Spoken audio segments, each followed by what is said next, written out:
Issues in international politics എന്ന sixth സെമ്മിൻ്റെ political സയൻസിൻ്റെ core പേപ്പറിൻ്റെ മൂന്നാമത്തെ മൊഡ്യൂളാണ് ഇനി നമ്മൾ പറയുന്നത്. മൂന്നാമത്തെ module other non state actors in international politics എന്നതാണ്. ഇൻ്റർനാഷണൽ പൊളിറ്റിക്സിലെ സ്റ്റേറ്റ് അല്ലാത്ത അതർ നോൺ സ്റ്റേറ്റ് ആക്ടേഴ്സിനെ കുറിച്ചാണ് പറയുന്നത്. അതിൽ നമുക്ക് 3 ഏരിയയാണ് പഠിക്കാനുള്ളത്. ഒന്ന്, ഇൻ്റർനാഷണൽ ഫിനാൻഷ്യൽ ഇൻസ്റ്റിറ്റ്യൂഷൻ, അന്താരാഷ്ട്ര സാമ്പത്തിക സ്ഥാപനങ്ങളെക്കുറിച്ചാണ്. അത് വേൾഡ് ബാങ്കും IMFും WTO ആണ് അതിലുള്ളത്. മറ്റൊന്ന് ന്യൂ ആക്ടേഴ്സാണ്, ബ്രിക്സും G20 ആണ്. മറ്റൊന്ന് മൾട്ടിനാഷണൽ കോർപ്പറേഷനും ട്രാൻസ്നാഷണൽ കോർപ്പറേഷനുമാണ്. ഈ 3 അതർ നോൺ സ്റ്റേറ്റ് ആക്ടേഴ്സിനെ കുറിച്ചാണ് നമുക്ക് പറയാനുള്ളത്. ആദ്യമായിട്ട് ഈ വീഡിയോയിൽ നമ്മൾ പറയുന്നത് ഇൻ്റർനാഷണൽ ഫിനാൻഷ്യൽ ഇൻസ്റ്റിറ്റ്യൂഷനായ വേൾഡ് ബാങ്കിനെ കുറിച്ചാണ്. അതിനുശേഷം IMFനെ കുറിച്ച്, പിന്നെ WTOനെ കുറിച്ച് നമുക്ക് പറയാം. ആദ്യമായിട്ട് വേൾഡ് ബാങ്കിനെ കുറിച്ചാണ് പറയുന്നത്. 1944 ബ്രിട്ടൻ വുഡ് കോൺഫറൻസിലാണ് ഇൻ്റർനാഷണൽ മോണിറ്ററി ഫണ്ടിനൊപ്പം IMFനൊപ്പം ലോക ബാങ്കും സ്ഥാപിതമായത്. വികസ്വര രാജ്യങ്ങളിലെ സർക്കാരുകൾക്ക് വികസന പദ്ധതികൾക്കായിട്ട് വായ്പകളും ഗ്രാൻറ്റുകളും നൽകുന്ന ഒരു അന്താരാഷ്ട്ര ധനകാര്യ സ്ഥാപനമാണ് ലോക ബാങ്ക്. അടിസ്ഥാന സൗകര്യം, ആരോഗ്യ സംരക്ഷണം, വിദ്യാഭ്യാസം, കൃഷി, പരിസ്ഥിതി തുടങ്ങിയ മേഖലകളിലെ പദ്ധതികൾക്ക് ധനസഹായം നൽകിക്കൊണ്ട് ദാരിദ്ര്യം കുറയ്ക്കാനും സുസ്ഥിര വികസനത്തിനും ഇത് ലക്ഷ്യമിടുന്നു. ലോക ബാങ്ക് ഗ്രൂപ്പിൽ 5 സ്ഥാപനങ്ങൾ ഉൾപ്പെടുന്നു. അതാണ്: ഒന്ന്, international bank for reconstruction and development IBRD, മറ്റൊന്ന് ഇൻ്റർനാഷണൽ ഡെവലപ്മെൻറ്റ് അസോസിയേഷൻ IDA, മറ്റൊന്ന് ഇൻ്റർനാഷണൽ ഫിനാൻസ് കോർപ്പറേഷൻ IFC, മറ്റൊന്ന് multilateral investment guarantee agency MIGA, മറ്റൊന്ന് international centre for settlement of investment dispute ICSID. ഇത്രയും 5 സ്ഥാപനങ്ങളാണ് ലോക ബാങ്കിനുള്ളത്. ലോക ബാങ്കിൻ്റെ മൊത്തത്തിലുള്ള ദൗത്യത്തിനുള്ളിൽ ഓരോ സ്ഥാപനത്തിനും അതിൻ്റേതായ ചുമതലകളും ഉത്തരവാദിത്തങ്ങളും ഉണ്ട്. അവയാണ് നമ്മൾ ഇനി നോക്കുന്നത്. ഒന്നാമത്തത്, ഈ 5 സ്ഥാപനങ്ങളെക്കുറിച്ചാണ് ഇനി നമ്മൾ നോക്കുന്നത്. അതിലൊന്നാമത്തത് IBRD, the international bank of reconstruction and development. യൂറോപ്പിനെ പുനർനിർമ്മിക്കാൻ സഹായിക്കുന്നതിനായിട്ട് 1944 ഇത് സ്ഥാപിതമായത്. നിലവിൽ 158 അംഗരാജ്യങ്ങളുണ്ട്. IBRD അന്താരാഷ്ട്ര മൂലധന വിപണിയിൽ ബോണ്ടുകൾ ഇഷ്യൂ ചെയ്തുകൊണ്ട് ഫണ്ട് ശേഖരിക്കുകയും ലോകമെമ്പാടുമുള്ള വികസ്വര രാജ്യങ്ങളുടെ വികസന പദ്ധതികൾക്കായിട്ട് വായ്പയും സാങ്കേതിക സഹായവും നൽകുകയും ചെയ്യുന്നു. ഇതാണ് അവരുടെ പ്രധാനപ്പെട്ട ഡ്യൂട്ടി. അന്താരാഷ്ട്ര മൂലധന വിപണിയിൽ ബോണ്ടുകൾ ഇഷ്യൂ ചെയ്തുകൊണ്ട് ഫണ്ട് ശേഖരിക്കുന്നു. അതിനുശേഷം ലോകമെമ്പാടുമുള്ള ഈ അവികസിത രാജ്യങ്ങളെയും വികസ്വര രാജ്യങ്ങളെയും ആ രാജ്യങ്ങളിലെ ഈ 3ാം ലോക രാജ്യങ്ങളിലെ വികസന പദ്ധതികൾക്കായിട്ട് വായ്പയും സാങ്കേതിക സഹായവും നൽകുകയാണ് ഇവർ ചെയ്യുന്നത്. മറ്റൊന്ന് ദ ഇൻ്റർനാഷണൽ ഡെവലപ്മെൻറ്റ് അസോസിയേഷനാണ്, IDA.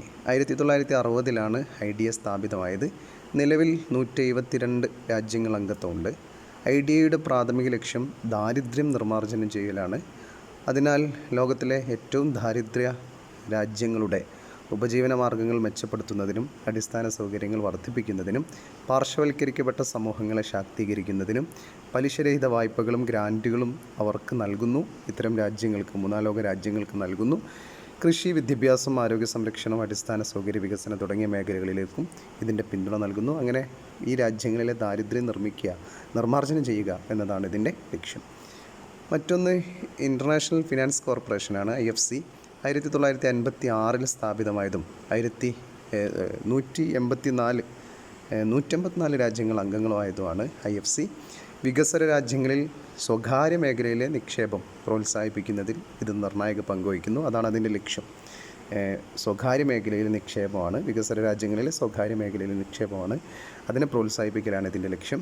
തൊഴിലവസരങ്ങൾ സൃഷ്ടിക്കുന്നതിനും സാമ്പത്തിക വളർച്ച പ്രോത്സാഹിപ്പിക്കുന്നതിനും പാരിസ്ഥിതികവും സാമൂഹികവുമായ സുസ്ഥിരത വർദ്ധിപ്പിക്കുന്നതിനും നിക്ഷേപങ്ങൾ സുഗമമാക്കുന്നതിനും സ്വകാര്യ കമ്പനികളുമായും സ്വകാര്യ ധനകാര്യ സ്ഥാപനങ്ങളുമായിട്ടും ഇത് സഹകരിക്കുന്നു.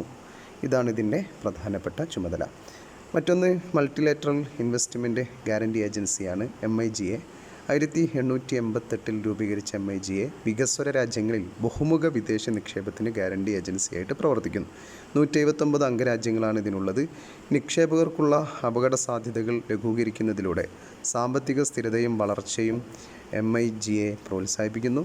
അതുവഴി ഇൻഫ്രാസ്ട്രക്ചർ, കൃഷി, ആരോഗ്യ സംരക്ഷണം തുടങ്ങിയ നിർണായക മേഖലകളിൽ അതിർത്തി കടന്നുള്ള നിക്ഷേപം സുഗമമാക്കുന്നു. ബഹുമുഖ വിദേശ നിക്ഷേപത്തിലൂടെ ഗ്യാരണ്ടി വാഗ്ദാനം ചെയ്യുന്നതിലൂടെയും വികസന പദ്ധതികളിൽ സ്വകാര്യ മേഖലയുടെ പങ്കാളിത്തം വർദ്ധിപ്പിക്കുകയും തൊഴിലവസരങ്ങൾ സൃഷ്ടിക്കുകയും സാമ്പത്തിക വൈദഗ്ധ്യവൽക്കരണത്തിലേക്ക് നയിക്കുകയും ചെയ്യുന്നതിനെ MIGA പ്രോത്സാഹിപ്പിക്കുന്നു. മറ്റൊന്ന് international centre for settlement of investment ഡിസ്പ്യൂട്ടാണ് ICSID. അന്താരാഷ്ട്ര നിക്ഷേപ തർക്കങ്ങൾ പരിഹരിക്കുന്നതിനുള്ള ഒരു സ്വയംഭരണ സ്ഥാപനമാണ് ICSID. 140-ലധികം അംഗരാജ്യങ്ങളുള്ള ICSID അന്താരാഷ്ട്ര നിക്ഷേപ തർക്കങ്ങൾ പരിഹരിക്കുന്നതിനുള്ള മധ്യസ്ഥതയ്ക്കുള്ള ഒരു പ്ലാറ്റ്ഫോമായിട്ട് പ്രവർത്തിക്കുന്നു. നിക്ഷേപവുമായി ബന്ധപ്പെട്ട തർക്കങ്ങളിൽ ന്യായവും സുതാര്യവുമായ പരിഹാര സംവിധാനം ഉറപ്പാക്കുന്നു. ഇതിലൂടെ നിയമവാഴ്ച ഉയർത്തിപ്പിടിക്കുകയും നിക്ഷേപ സ്ഥിരത പ്രോത്സാഹിപ്പിക്കുകയും ചെയ്യുന്നു. ICSID നിക്ഷേപകരുടെ ആത്മവിശ്വാസം വളർത്തുകയും ചെയ്യുന്നു. ഇനി ഇതിൻ്റെ ഭരണ സംവിധാനത്തെക്കുറിച്ചാണ്. ബോർഡ് ഓഫ് എക്സിക്യൂട്ടീവ് ഡയറക്ടേഴ്സ് എന്നതാണ് ഇതിൻ്റെ ഗവേണിംഗ് ഇൻസ്റ്റിറ്റ്യൂഷൻ. അതിനെക്കുറിച്ചാണ് നമുക്കിനി പറയാനുള്ളത്. ലോകബാങ്കിൻ്റെ പ്രവർത്തനങ്ങൾക്ക് മേൽനോട്ടം വഹിക്കുന്ന ബോർഡ് ഓഫ് എക്സിക്യൂട്ടീവ് ഡയറക്ടേഴ്സ് എന്ന സംവിധാനം പ്രവർത്തിക്കുന്നുണ്ട്. ഇതിനെക്കുറിച്ചാണ് ഇനി നോക്കുന്നത്. ഒന്ന്, ബോർഡ് ഓഫ് എക്സിക്യൂട്ടീവിൻ്റെ ഘടനയാണ്. ബാങ്കിൻ്റെ അംഗരാജ്യങ്ങളെയോ ലോകബാങ്കിൻ്റെ അംഗരാജ്യങ്ങളെയോ രാജ്യങ്ങളുടെ ഗ്രൂപ്പുകളെയോ പ്രതിനിധീകരിക്കുന്ന 25 എക്സിക്യൂട്ടീവ് ഡയറക്ടർമാർ അടങ്ങുന്നതാണ് ഈ ബോർഡ്.